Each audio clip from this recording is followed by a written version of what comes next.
విజయవాడ ధర్నా centre దగ్గర YCP నేతలు ధర్నాకు దిగారు. దీనిపై మరింత సమాచారం మా ప్రతినిధి దుర్గా మనకు లైవ్ లో అందిస్తారు.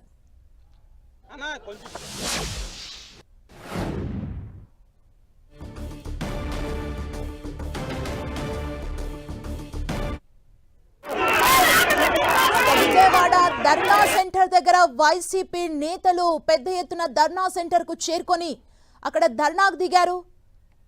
ప్రస్తుతం అక్కడ కాస్త ఉద్రిక్త వాతావరణం నెలకొంది. విజయవాడ ధర్నా సెంటర్ దగ్గరికి వైసీపీ నేతలందరూ అక్కడికి చేరుకొని వారు ధర్నా చేస్తున్న పరిస్థితి కనిపిస్తోంది. తాజా సమాచారం మా ప్రతినిధి దుర్గా అందిస్తారు. మనకు దుర్గా,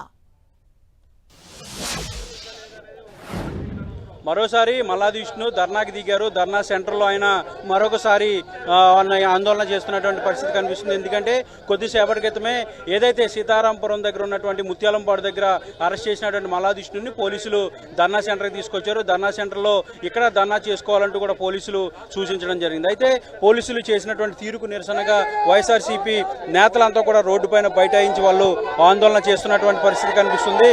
ఖచ్చితంగా మల్లాది విష్ణుని అరెస్ట్ చేయడం పట్ల వాళ్ళంతా కూడా ఆగ్రహం వ్యక్తం చేస్తున్నాం. ప్రస్తుతం మల్లాది విష్ణు ఉన్నారు అని అడిగి తెలుసుకుందాం. సార్ చెప్పండి, ఏంటి ఇక్కడ ధర్నా కొనసాగిస్తున్నారా? ఈరోజు ఉదయం 10 గంటల దగ్గర నుంచి 4 గంటల దాకా ధర్నా చేయాలి అని చెప్పని మేము ముందుగా నిర్ణయించుకున్నాం. మేము పోలీసుల అనుమతి తీసుకున్నాం. ప్రజలెవరికి కూడా ఇబ్బంది లేదు. శాంతియుతంగా మైక్ కూడా పెట్టలేదు. శాంతియుతంగా ధర్నా చేస్తున్నటువంటి వైఎస్ఆర్ కాంగ్రెస్ పార్టీ శిబిరం మీద బోండా ఉమా దౌర్జన్యం చేసి, రౌడీజం చేసి, రాళ్ళు వేసి, కోడిగుడ్లు వేసి రౌడీలను ఎంటబెట్టుకొచ్చి ఇదేంటి, ఇది ప్రజాస్వామ్య రౌడీ రాజ్యమా? విజయవాడ నగరంలో ఎవరు కావాలంటే వాళ్ళు ధర్నాలు చేసుకుంటారు. వాక్ స్వాతంత్రం ఉంది. నారా లోకేష్ రాజీనామా చేయాలని డిమాండ్ చేస్తా ఉన్నాం. ఇప్పటికి కూడా డిమాండ్ చేస్తా ఉన్నాం. అంటే మా గొంతు నొక్కేస్తారా? సిబిఐ ఎంక్వైరీ వేయండి. మీరు తప్పు చేయలేదు అనుకుంటారు, సిబిఐ ఎంక్వైరీ వేయండి. అనుమతి ఉందా లేదా అనేది తెలుగుదేశం పార్టీకి ఏంటి సంబంధం? పోలీసు యంత్రాంగం చూస్తుంది. పోలీసులు అనుమతి తీసుకున్నాము. 3 చోట్ల చేశాము. 3 నియోజకవర్గాల్లో పని కట్టుకుని బోండావమా కావాలని ఇక్కడికి వచ్చి దౌర్జన్యం చేసి, రౌడీజం చేసి పోయినటువంటి ప్రతిష్టని నేను తెలుగుదేశానికి లాయల్గా ఉన్నాను అని చూపించుకోవడం కోసం, లోకేష్కు మెప్పు పొందడం కోసం, చంద్రబాబు మెప్పు పొందడం కోసం ఈ రకమైనటువంటి రౌడీజం చేశారు. ఇలాంటి రౌడీజాలకి వైఎస్ఆర్ కాంగ్రెస్ పార్టీ భయపడదు. దీని మీద జనసేన సమాధానం చెప్పాలి. దీని మీద భారతీయ జనతా పార్టీ ఇలాంటి రౌడీజాలకి సమాధానం చెప్పాలి. తెలుగుదేశం విధానం ఏంటో చెప్పాలి. రెడ్ బుక్ రాజ్యాంగానికి ఇక్కడ ఎవడు భయపడేవాడు లేదు. ఖచ్చితంగా దీన్ని కొనసాగిస్తాం.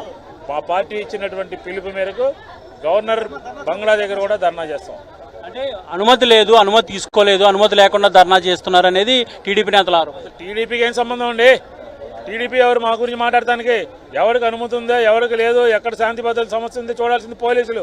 పోలీసులు మమ్మల్ని చేయమని చెప్తేనే చేశాము. 3 నియోజకవర్గాల్లో చేశాము. తెలుగుదేశానికి ఏంటి సంబంధం అంటే తెలుగుదేశం వాళ్ళు వచ్చి కర్రలు పెట్టి అందరినీ కొట్టి, కోడిగుడ్లేసి, రాళ్ళేసి, వాటర్ ప్యాకెట్లు వేసి, టెంట్ పీకేస్తే. కాబట్టి ఖచ్చితంగా దీని మీద ఆంధ్రప్రదేశ్లో రౌడీ రాజ్యం నడుస్తుంది. హోంమంత్రి రాజీనామా చేయాలి అని వైఎస్ఆర్ కాంగ్రెస్ పార్టీ డిమాండ్ చేస్తాం. మొత్తానికంటే ఈరోజు ఉదయం నుంచి కూడా ఉద్రిక్త పరిస్థితులు విజయవాడ వ్యాప్తంగా మనకి కనిపిస్తున్నాయి. అయితే ఇప్పటివరకు ఏదైతే ముత్యాలంపాడులో పెద్ద ఎత్తున ఉద్రిక్తత జరిగింది. ఉద్రిక్తత నేపథ్యంలో ఇటు మల్లాది విష్ణుని పోలీసులు అదుపులోకి తీసుకున్నారు. అలాగే బోండా ఉమాను, అలాగే బోండా ఉమా అనుచరులందరినీ కూడా అక్కడి నుంచి పంపించేసినటువంటి పరిస్థితి అయితే.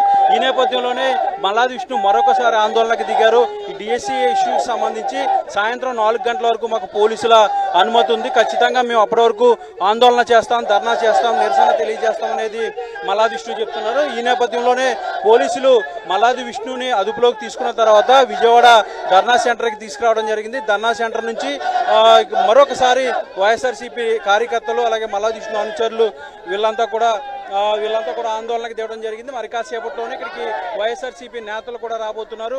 ఈరోజు సాయంత్రం వరకు ఇక్కడే రోడ్డు పైన బైఠాయించి ధర్నా చేస్తామనేది చెప్తున్నారు. అయితే ఖచ్చితంగా నేను అనుమతి తీసుకున్నాను. విజయవాడ వ్యాప్తంగా 3 ప్రాంతాల్లో 3 నియోజకవర్గాలకు సంబంధించి అనుమతి ఇచ్చారు. పోలీసులు అనుమతి ఇచ్చిన తర్వాత బోండా ఉమా కావాలని దౌర్జన్యంగా వచ్చి మా పైన దాడి చేయడం, మా టెంట్లు పీకేయడం, దాంతోపాటు మా పైన కోడిగుడ్లు, టమాటాలు వేయడంతో పాటు మిగిలినటువంటి అంటే ముఖ్యంగా వాళ్ళంతా కూడా మహిళలు, పెద్ద ఎత్తున కార్యకర్తలు కార్యకర్తలు వచ్చి మా పైన దాడి చేశారనేది వైఎస్ఆర్సీపీ నేతలు చెప్తున్నారు. ఈ నేపథ్యంలోనే మరొకసారి ధర్నా కూడా వీళ్ళంతా కూడా కూర్చున్నటువంటి పరిస్థితి కనిపిస్తుంది. ఇక్కడికి మరి కాసేపట్లో వైఎస్ఆర్సీపీ నేతలంతా కూడా రాబోతున్నారు.